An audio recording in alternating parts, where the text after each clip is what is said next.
And welcome back to JavaScript Playground. In the previous video, we explored explicit type coercion and we also tried some examples to understand it better. So if you haven't watched the video, check it out. I'll add the link in the description below. In today's video, we will learn about JavaScript objects. So far, we have worked with data which is of type number or string or boolean. But what if our data is more complex, like a collection of cars with their specification, or a list of score in midterm exams? We cannot store this kind of data in simple, or in another word, primitive data type. Lucky for us, JavaScript provides us with another data type to help us with these kinds of data, which is objects. Let's try an example to understand it better. Alright, so we'll create an object which holds car names and their top speed. So where my cars, so the name is P1, top speed is 350 km per hour. Then I've got a Gallardo where the top speed is 320 km per hour. Then I've got a Veyron, the top speed is 409 km per hour. And then I've got another Agera, so the top speed is 429 km per hour. So let's try to print this and see what we get in console log my cars. And as you can see, it printed an object. Let's also check the type of this. So console log type of cars. And as you can see, it gives me the type object. So in simple terms, an object is a collection of key value pair enclosed in curly brackets. These values could be primitive data types or another object or even a function. So let's try another example to understand this better. Let's comment this first. Alright, so where my Agera. So what I'm doing here is I'm creating another object to list down all the specification of my Koenigsegg Agera. So the first key is name Agera. Then I've got manufacturer, and the name of my manufacturer is Koenigsegg, and the location of manufacturing is Sweden. Then I've got my top speed, which is 429 km per hour. Then I've got the color, which is black. No spoilers.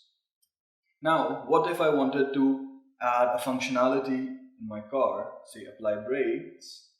So apply brakes. So what this does is it returns a function. And now what I want is, so when this function is called, so after 5 seconds, it should tell me that my car stopped. So JavaScript provides us with an inbuilt function, which is set timeout. What it does is it takes two parameters. So one is a function and the second is the duration. So it calls that function after that specified duration. So let's try that. So set timeout. So it requires two parameters. So let's pass it a function and let's pass it a duration. Let's say 5 seconds. And let's just print car stop. Alright. So now we have our object ready. So let's try accessing some values. So console log, what we do is to access a value, we access it using the key. So the name of my object dot and the key, which is name. So we get Agera in return.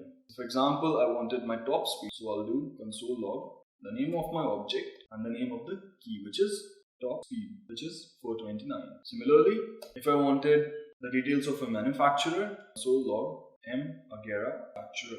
And as you can see, it gave me an object which has all the details from a manufacturer. But what if I wanted just the name of my manufacturer? So console log m manufacturer. So till here it gives me the entire object.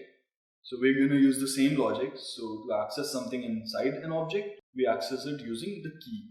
So dot name. So this gives me the name of a manufacturer. Now let's try calling our apply brakes function. So console log m Agera dot, and I just call this function.